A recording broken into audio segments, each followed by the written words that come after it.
Guys welcome back to our YouTube channel. Friends, ఎప్పుడు అనుకుంటున్న world cup squad అయితే release అయిపోయింది మన ఇండియా టీమ్ది. అండ్ ఆ స్క్వాడ్ గురించి ఏంటి, ఎవరినైతే సెలెక్ట్ చేశారు, ఎవరినైతే సెలెక్ట్ చేయలేదు, ప్లేయింగ్ 11 ఏంటి, ఇవన్నీ తెలుసుకుందాం.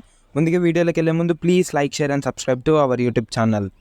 ముందుగా 15 మెంబర్స్ అయితే రిలీజ్ చేశారు. 15 మెంబర్స్ వచ్చేసరికి Rohit Sharma, Yashasvi Jaiswal, Virat Kohli, Suryakumar Yadav, Rishabh Pant, Sanju Samson, Hardik Pandya, Shivam Dube, Jadeja, Axar Patel, Kuldeep Yadav, Chahal, Akashdeep Singh, Bumrah and Mohammed Siraj. Substitute players వచ్చేసరికి అయితే శుమన్ గిల్, రికు సింగ్, కహిల్ అహ్మద్, ఆవిష్ ఖాన్. ఇది 15 మెంబర్స్. అండ్ సబ్స్టిట్యూట్ ప్లేయర్స్ వచ్చేసరికి ఇప్పుడు మనం ప్రాపర్ ప్లేయింగ్ 11 అయితే చేద్దాము. Rohit Sharma and Yashasvi Jaiswal as an openers and Rohit Sharma captain. 1 డౌన్లో విరాట్ కోహ్లీ, 2 డౌన్లో సూర్యకుమార్ యాదవ్, కంటిన్యూడ్ బై పంత్, దాని తర్వాత హార్దిక్ పాండ్యా, జడేజా, కుల్దీప్ యాదవ్. అండ్ పేసర్స్ వచ్చేసరికి జాస్మిత్ బుమ్రా అండ్ మొహమ్మద్ సిరాజ్. ఒకవేళ ఇది స్పిన్ ట్రాక్ వచ్చేసరికి అయితే చహల్ స్లాష్ లేకపోతే అక్షర్ పటేల్. ఒకవేళ పేస్ పిచ్ అయితే హర్షదీప్ సింగ్. ఇది ప్రాబబుల్ ప్లేయింగ్ 11. ఇంకా స్క్వాడ్లో మిస్ అయిన ప్లేయర్ వచ్చేసరికి కేఎల్ రాహుల్. ఇది మీరు పెద్దగా గమనించి ఉండరు, కానీ కేఎల్ రాహుల్ అయితే చాలా బాగా మిస్ అయ్యాడు. అండ్ సంజు శాంసన్కి అయితే హోప్ చూపించారు, కానీ ప్లేయింగ్ 11లో ఆడే అవకాశాలు అయితే చాలా తక్కువ. ఎందుకంటే రిషబ్ పంత్ యాజ్ ప్లేయింగ్ అయితే very good cricket.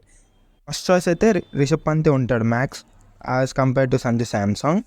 And KL Rahul ఎందుకు సెలెక్ట్ చేయలేదంటే మేబీ వికెట్ కీపర్స్ కింద శాంసంగ్ని సెలెక్ట్ చేశారు కాబట్టి ఇంకా కేఎల్ రాహుల్ని లైట్ తీసుకున్నట్టుగా అయితే మనం చూడొచ్చు. అండ్ శుమన్ గిల్ కూడా ప్లేయింగ్ 11లో, ప్లేయింగ్ 15లో కూడా ఛాన్స్ అయితే దొరకలేదు due to the bad form అని చెప్పొచ్చు. అండ్ యశస్వి జైస్వాల్ని నమ్ముతున్నారు, లెఫ్ట్ అండ్ రైట్ కాంబినేషన్ కూడా బాగుంటుందని. ఎందుకంటే లెఫ్ట్ హ్యాండర్స్ చాలా తక్కువ ఉన్నారు ఇండియన్ టీంలో, అంటే ప్రాబబుల్ ప్లేయింగ్ 11లో. ఇవి కొన్ని చిన్న చిన్న రీజన్స్ అని అనుకోవచ్చు, but they make huge difference. And Chahal and Kuldeep back ఇది చాలా హ్యాపీగా ఉంది ఆల్ ఫ్యాన్స్కి. చూడాలి శివం దుబేకి ఛాన్స్ ఇస్తారా లేదా, ఎందుకంటే హార్దిక్ పాండ్యా ఫామ్ అనేది అటు ఇటుగా ఉంది. కానీ అటు వచ్చేసరికి శివం దుబే బౌలింగ్ అనేది అంత పర్ఫెక్ట్గా ఉండదు. సో మేబీ ఫస్ట్ ఛాన్స్ అయితే హార్దిక్ పాండ్యాకి ఇస్తారు as the first match or కొన్ని ఫ్యూ మ్యాచెస్ దాకా. దాని తర్వాత మేబీ చేంజెస్లో ఎలాంటి చేంజెస్ చేస్తారో చూడాలి. ఇది స్క్వాడ్ వచ్చేసరికి మీ ప్రాపర్ నేను కామెంట్స్లో సెలెక్ట్ చేయండి. అండ్ మీ ఫేవరెట్ ప్లేయర్ ఎవరు మిస్ అయ్యారో కూడా చేయండి.